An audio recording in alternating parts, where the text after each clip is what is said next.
Hello dear students, आज हम बात करेंगे भाई एटॉमिक स्ट्रक्चर के लास्ट लेक्चर की, जिसमें हम पढ़ेंगे कि इलेक्ट्रॉनिक विन्यास या मैं कहूं कि इलेक्ट्रॉन भरने के क्या क्या तरीके हैं। कक्षकों में आप इलेक्ट्रॉन भरोगे तो उन इलेक्ट्रॉन भरने के क्या क्या नियम है आज उनको हम देखेंगे, ठीक है ना। तो इसके अंदर मैं बात करूं तो आपके 4 नियम निकल के आएंगे। कौन कौन से? एक तो अफबाउ का नियम आएगा, अफबाउ सिद्धांत भी आप उसको कहते हो। दूसरा आपका आएगा एक हुंड का नियम, जिसको आप हुंड का अधिकतम बहुलकता का नियम भी कहते हो। तीसरा आपका आएगा पाउली का अपवर्जन नियम, ठीक है ना, पाउलीज एक्सक्लूजन प्रिंसिपल, ठीक है, अपवर्जन नियम, रूल भी आप उसको कह दो।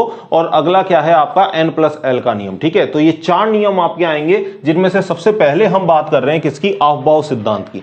अब अफबाउ जो है वो किसी वैज्ञानिक का नाम नहीं है, किसी साइंटिस्ट का नाम नहीं है। ये क्या है? एक जर्मन शब्द है जिसका मतलब है निर्माण करना, ठीक है। तो अफबाउ, अफबाउ से क्या याद रखोगे कि ये कैसा सा वर्ड है भाई? जर्मन शब्द है। और इस शब्द का जो अर्थ है वो क्या है? निर्माण। शब्द का जो शाब्दिक अर्थ है वो क्या है? निर्माण। यानी यहां इससे अभिप्राय क्या है कि इलेक्ट्रॉनों के द्वारा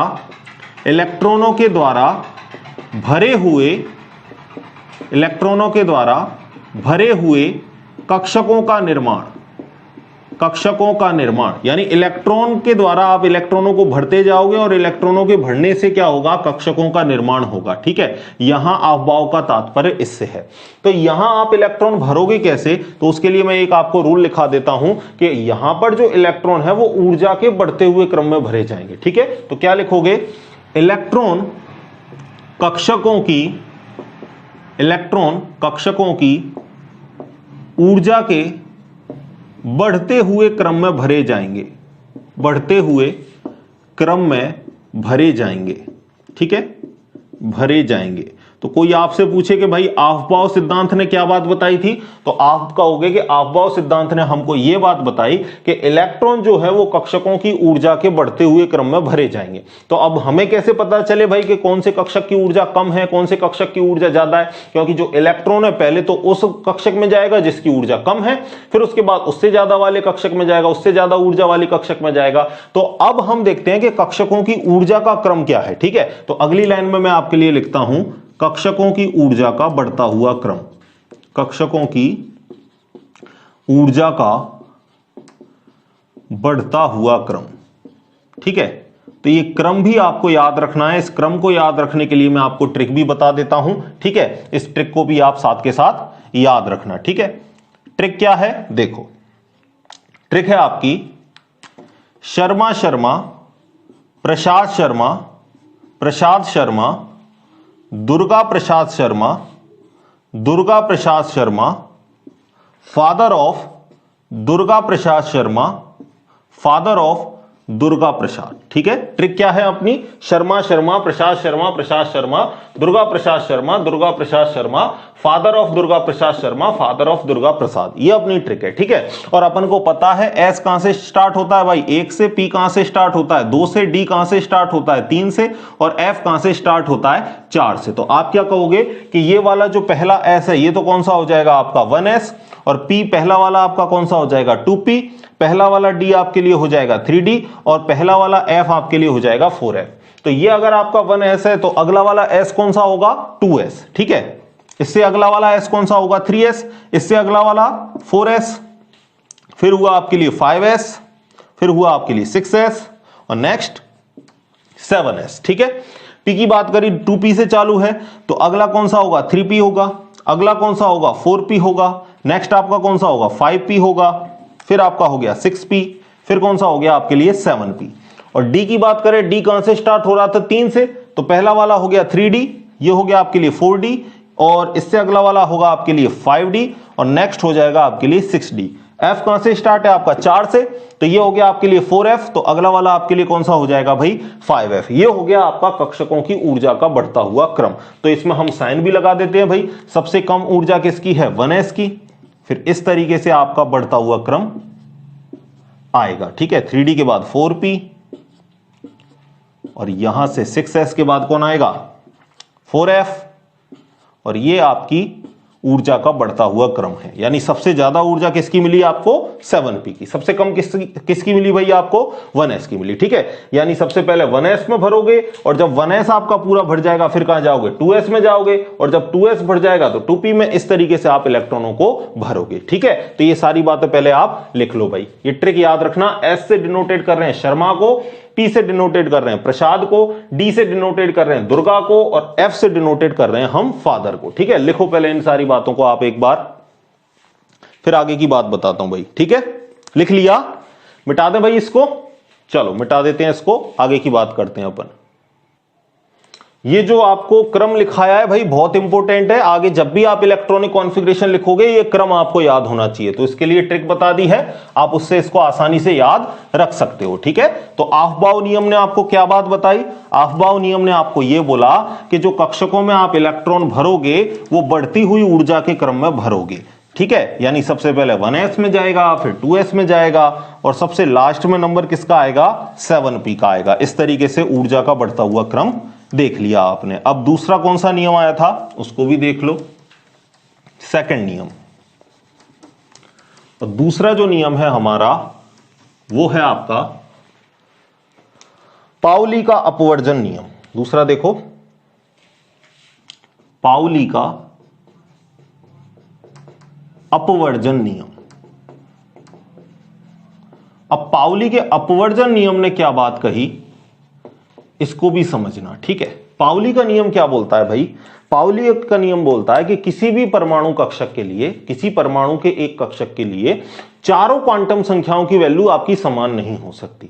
मैक्सिमम से मैक्सिमम बात करें तो 3 क्वांटम संख्या ऐसी हैं जिनकी वैल्यू आपकी समान हो सकती है। लेकिन अगर एक कक्षक में आपके 2 इलेक्ट्रॉन उपस्थित हैं तो वहां पर चारों क्वांटम संख्या की वैल्यू समान नहीं हो सकती, क्योंकि मैंने आपको एक चौथी क्वांटम संख्या पढ़ाई थी जिसका नाम था क्या, चक्रण क्वांटम संख्या। तो वहां पर आपको पता है कि अगर 2 इलेक्ट्रॉन है तो एक इलेक्ट्रॉन के लिए मान कितना होगा, +½ होगा, तो दूसरे इलेक्ट्रॉन के लिए मान कैसा हो जाएगा, -½ हो जाएगा। यानी कहने का मतलब मैक्सिमम, अधिकतम से अधिकतम आपकी 3 क्वांटम संख्याओं की वैल्यू समान हो सकती है, लेकिन जो चौथी क्वांटम संख्या है, जो चक्रण क्वांटम संख्या है, उसकी वैल्यू समान नहीं हो सकती। तो इसके लिए जो हम लाइन लिखेंगे, जो इसका कॉन्सेप्ट लिखेंगे, वो क्या लिखेंगे अपन?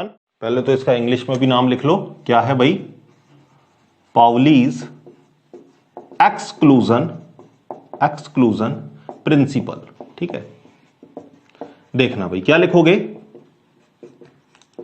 किसी परमाणु कक्षक में उपस्थित, किसी परमाणु कक्षक में उपस्थित, परमाणु कक्षक में उपस्थित दोनों इलेक्ट्रॉनों हेतु, दोनों इलेक्ट्रॉनों हेतु, दोनों इलेक्ट्रॉनों हेतु चारों क्वांटम संख्याओं के मान, चारों क्वांटम संख्याओं के मान, चारों क्वांटम संख्याओं के मान समान नहीं हो सकते, समान नहीं हो सकते। 3 हो सकते हैं आपके, लेकिन जो चक्रण क्वांटम संख्या है उसके मान तो अलग ही अलग हो जाएंगे। या आप इस जो पाउली एक्सक्लूजन प्रिंसिपल है, इसको आप दूसरे शब्दों में क्या कह सकते हो? दूसरे शब्दों में आप कह सकते हो एक कक्षक में, एक कक्षक में, एक कक्षक में अधिकतम 2 इलेक्ट्रॉन भरे जा सकते हैं, 2 इलेक्ट्रॉन भरे जा सकते हैं जिनका चक्रण परस्पर विपरीत दिशा में होगा, जिनका चक्रण परस्पर विपरीत दिशा में होगा। यानी अगर एक क्लॉकवाइज घूम रहा है, एक अगर आपका घड़ी की सुई की दिशा में घूम रहा है, तो दूसरा कहां घूमेगा, एंटी क्लॉकवाइज घूमेगा। ठीक है ना? देखो इस चीज को देखना भाई, जैसे मैं आपको बताऊं कि ये आपका एक कक्षक है, तो इसमें आपके अगर 2 इलेक्ट्रॉन हैं तो एक का चक्रण कैसा होगा आपका, क्लॉकवाइज होगा, तो दूसरे का चक्रण आपका कैसा होगा, एंटी क्लॉकवाइज होगा। ठीक है, और आपके लिए अगर एक के लिए वैल्यू आपकी +½ है तो दूसरे के लिए वैल्यू आपकी कैसी होगी, -½ होगी। तो देखो यहीं से समझ में आ गया कि किसी परमाणु कक्षक में उपस्थित दोनों इलेक्ट्रॉनों के लिए चारों क्वांटम संख्याओं का मान समान नहीं हो सकता। अगर इस इलेक्ट्रॉन के लिए मान +½ है तो इस वाले इलेक्ट्रॉन जो दूसरे इलेक्ट्रॉन है उसके लिए मान कैसा होगा, -½ होगा। यानी चक्रण क्वांटम संख्याओं के मान कैसे प्राप्त होंगे, भिन्न भिन्न प्राप्त होंगे। समझ में आ गया बात। तो एक कक्षक में अधिकतम कितने इलेक्ट्रॉन भरे जाएंगे, 2 इलेक्ट्रॉन भरे जाएंगे। ये बात किसने बताई आपको भाई, ये बात आपको बताई पाउली नामक वैज्ञानिक ने। ठीक है, लिख लो इस चीज को, फिर आगे की बात करता हूं भाई। लिख लो इसको, सिंपल है, आ जाएगा ना समझ में भाई। चलो अगली बात करते हैं, और अगली बात आती है आपकी हुंड साइंटिस्ट की, जिसने क्या बोला था, हुंड का अधिकतम बहुलकता का नियम। ठीक है, तो इसको भी देखते हैं भाई। देखना अगला नियम, और हेडिंग लगाओगे आप अपनी कॉपी में, हुंड का अधिकतम बहुलकता का नियम। ठीक है, सारे लॉ एकदम बिल्कुल सिंपल से हैं, और इस सब लॉ की सहायता से हम लिखते हैं इलेक्ट्रॉनिक विन्यास। तो पहले ये चारों लॉ हमको पढ़ने हैं, फिर देखेंगे इलेक्ट्रॉनिक विन्यास किस तरीके से अपन लिख सकते हैं। ठीक है, रूल नंबर 3, हुंड का अधिकतम बहुलकता का नियम, अधिकतम बहुलकता का नियम। ठीक है, समझना भाई ये अधिकतम बहुलकता क्या है। इसको इंग्लिश में क्या बोलेंगे अपन, हुंड्स रूल ऑफ, इंग्लिश में भी लिख लो, Hund's rule of maximum multiplicity, MUL, multiplicity. ठीक है, ये आपका हुंड का रूल क्या कहता है, बात को समझना भाई। हुंड का रूल क्या बोलता है कि कक्षकों में इलेक्ट्रॉन एक एक करके भरे जाएंगे। ठीक है ना, लड़ाई झगड़ाई नहीं करनी, पहले एक एक करके आराम से कक्षकों में आप इलेक्ट्रॉन भरोगे। ठीक है, तो एक ही स्टेटमेंट एक लाइन में मैं आपके लिए लिख देता हूं कि कक्षकों में इलेक्ट्रॉन एक एक करके भरे जाएंगे, एक एक करके भरे जाएंगे। सिंपल सी बात। ठीक है, देखना, जैसे फॉर एग्जाम्पल आपके पास P कक्षक है, और P में आपको पता है भाई, P में कितने कक्षक होते हैं, 3 कक्षक होते हैं। ठीक है ना, P में आपके 3 कक्षक होते हैं। यह आपने P कक्षक बना लिया। ठीक है, यहां भी आपके पास P कक्षक है, और मैं बोल रहा हूं कि आपको P में कितने इलेक्ट्रॉन भरने हैं, 3 इलेक्ट्रॉन भरने हैं। ठीक है, तो P में 3 इलेक्ट्रॉन आप कैसे भरोगे, आप इस तरीके से भरोगे, एक एक करके, पहले एक इलेक्ट्रॉन, फिर दूसरा इलेक्ट्रॉन, फिर तीसरा इलेक्ट्रॉन। ठीक है, और अगर आपने ऐसे भर दिया कि 1, 2 और ये 3, तो ये भरने का तरीका आपका कैसा होगा, गलत होगा। भरने का तरीका आपका कौन सा सही होगा भाई, ये सही होगा। ठीक है ना, ऐसे समझ लो भाई, घर में आपके मेहमान आए तो आपके पास 3 चारपाई हैं, तो पहले आप क्या करोगे, हर मेहमान को एक एक चारपाई पे आप बिठा दोगे। लेकिन जब आपके सामने चारपाई केवल 3 है और मेहमान आपके सामने कैसे आ गए, 4 आ गए, तो उस कंडीशन में आप क्या करोगे, जोड़ा बना दोगे, अदरवाइज आप जोड़ा नहीं बनाओगे। जैसे फॉर एग्जांपल मैं क्या कहूंगा, मैं अगर आपसे कहूं कि P4 के लिए आप लिख के बताओ,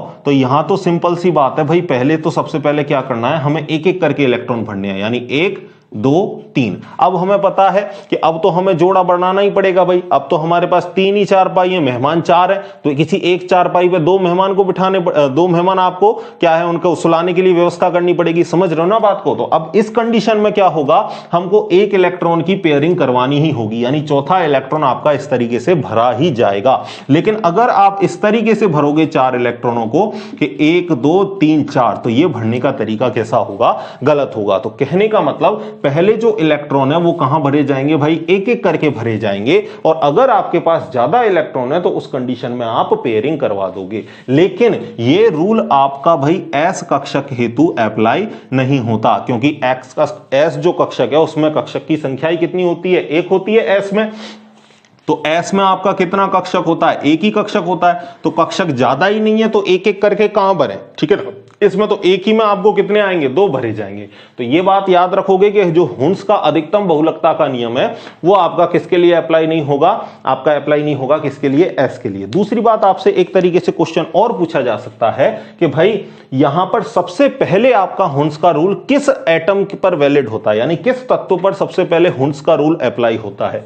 तो अगर मैं आपसे कहूं कि पहले अगर आप तत्व देखो तो हाइड्रोजन आएगा, हीलियम आएगा, लिथियम आएगा, बेरिलियम आएगा, बोरोन आएगा, ठीक है, एक तरीके से देख लेते हैं। इसका हम क्या लिखते हैं भाई, 1s1 लिखते हैं, एक ही होता है इसमें, ठीक है ना। अगर आपको इलेक्ट्रॉनिक विन्यास नहीं आता तो मैंने पहले से भी वीडियो बना रखी है, ऊपर इंफॉर्मेशन जो बटन दिख रहा है उस पर एक बार आप टैप कर लेना, आपको वीडियोस मिल जाएगी इलेक्ट्रॉनिक विन्यास लिखने की, ठीक है ना। मैं थोड़ा सा भी आपको बता देता हूं। तो इसमें एक ही इलेक्ट्रॉन है भाई, हीलियम में कितने होते हैं 2, लिथियम में 3, बेरिलियम में 4, बोरोन में 5। हीलियम के लिए अपन क्या लिखते हैं 1s2, तो इसके अंदर कितने इलेक्ट्रॉन आ जाएंगे, 2 आ जाएंगे, ठीक है। तो s पे तो अप्लाई नहीं होता हुंड का नियम, कोई दिक्कत नहीं है। यहां भी 1s2 2s1 आएगा, तो इस पे भी s है, s पर अप्लाई नहीं होगा। यहां पर क्या आएगा 1s2 2s2 आएगा, तो इस पे भी अप्लाई नहीं होगा। बोरोन की हम बात करें तो क्या लिखते हैं 1s2 2s2 2p1, यानी अगर मैं 1 की बात करूं तो 1 का तो जोड़ा बन ही नहीं सकता, एक ही रहेगा, तो इस पर भी हुंड के रूल का जो प्रभाव है वो नहीं होगा, ठीक है।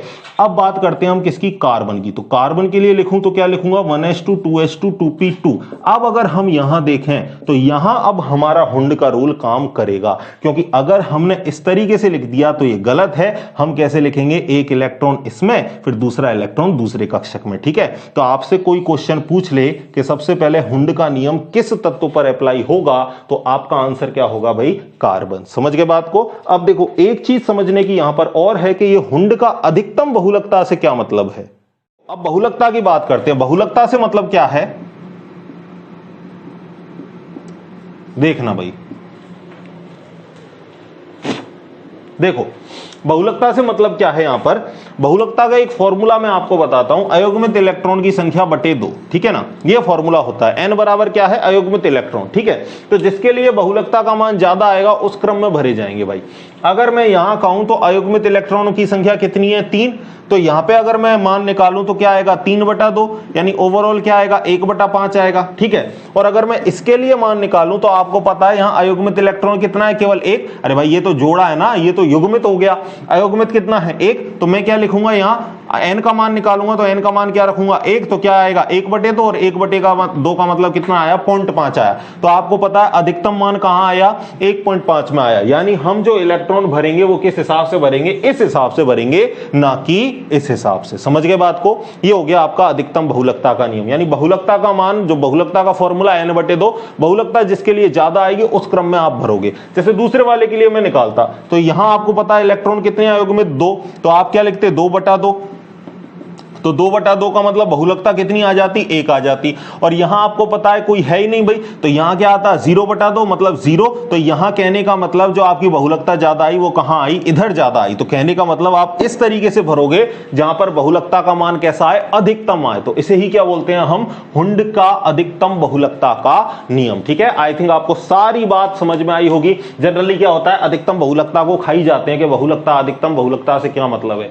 तो अब आपको मैंने बता दिया कि बहुलकता का फॉर्मूला n/2 से निकालोगे। n का मान क्या है, अयुग्मित इलेक्ट्रॉन की संख्या, जिसके लिए बहुलकता का मान ज्यादा आया उस क्रम में आप इलेक्ट्रॉनों को भरोगे, ठीक है। सारी बातें बोर्ड पर हैं, फटाफट लिख लो भाई इन बातों को।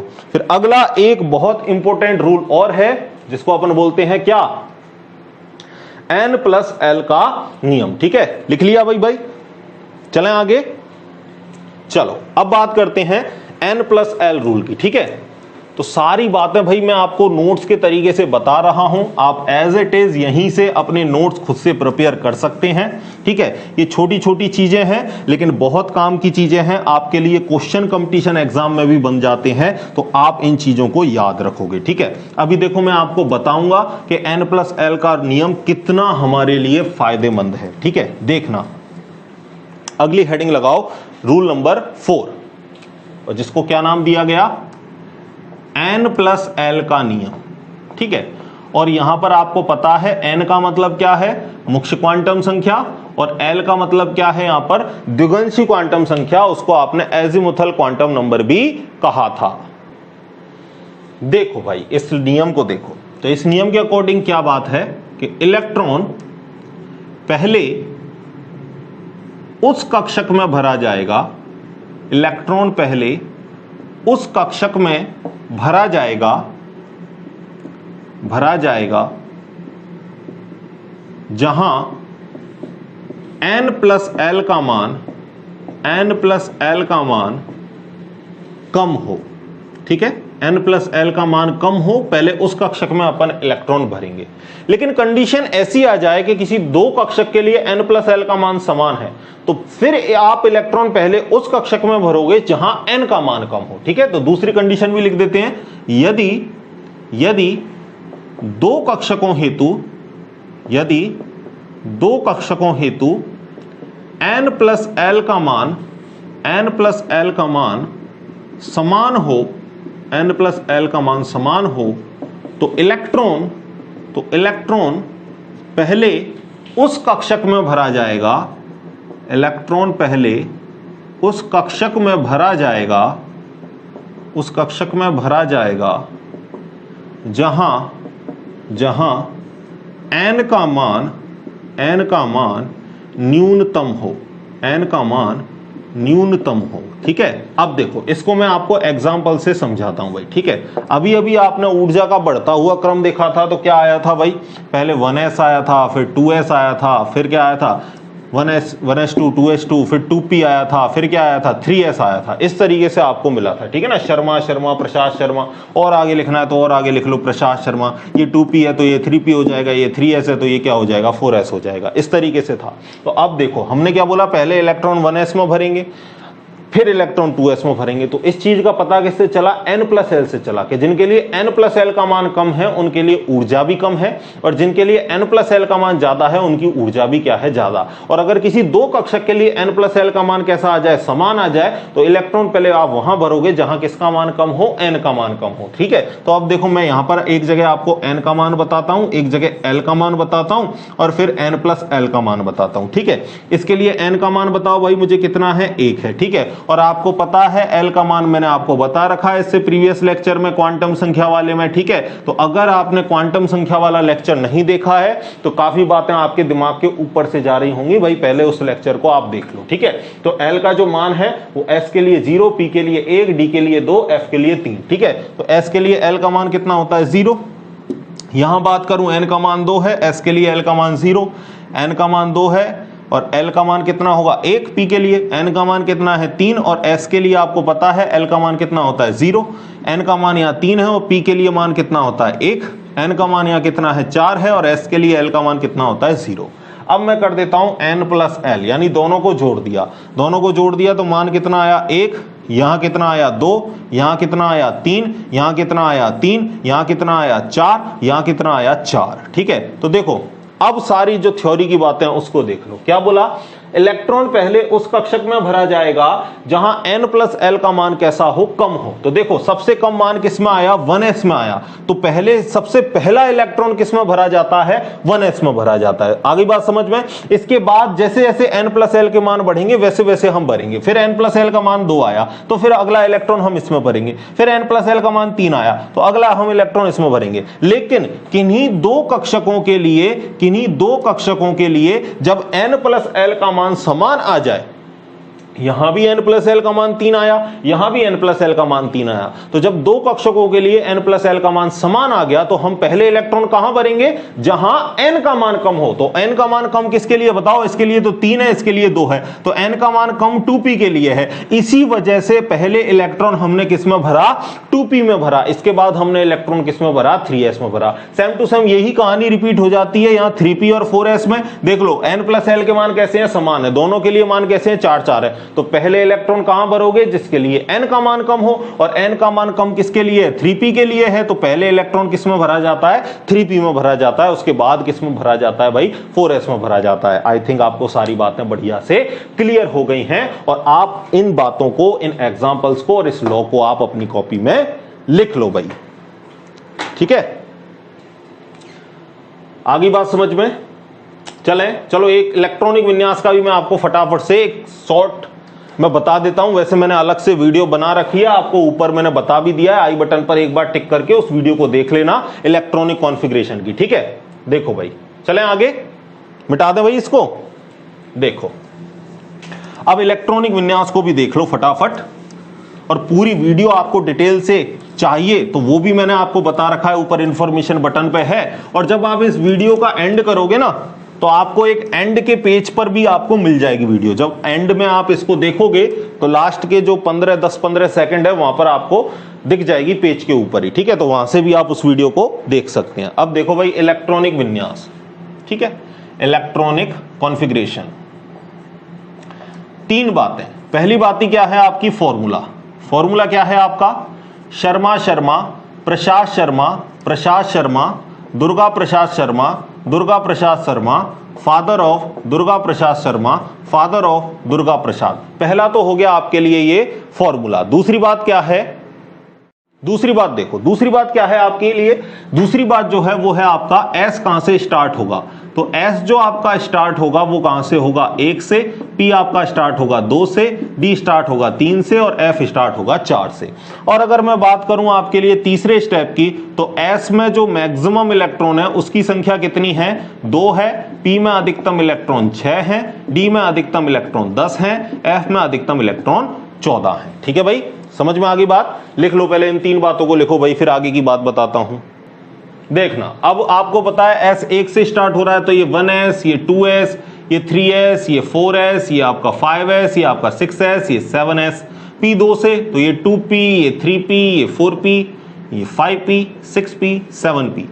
D 3 से तो ये 3d, ये आपका 4d, ये आपका 5d, ये आपका 6d, ये 4f और ये 5f। ये हो गए हमारे कक्षक। ठीक है, अब एक एग्जांपल ले लेता हूं मैं आपके लिए बढ़िया सा। सोडियम, सोडियम का एटॉमिक नंबर कितना है, 11, यानी इसके अंदर कितने इलेक्ट्रॉन भरे जाएंगे, 11 इलेक्ट्रॉन भरे जाएंगे। ठीक है, तो पहले क्या लिखोगे आप, पहले कौन सा कक्षक, 1s। s में अधिकतम इलेक्ट्रॉन कितने, 2, तो कितने भर दोगे, 1s2।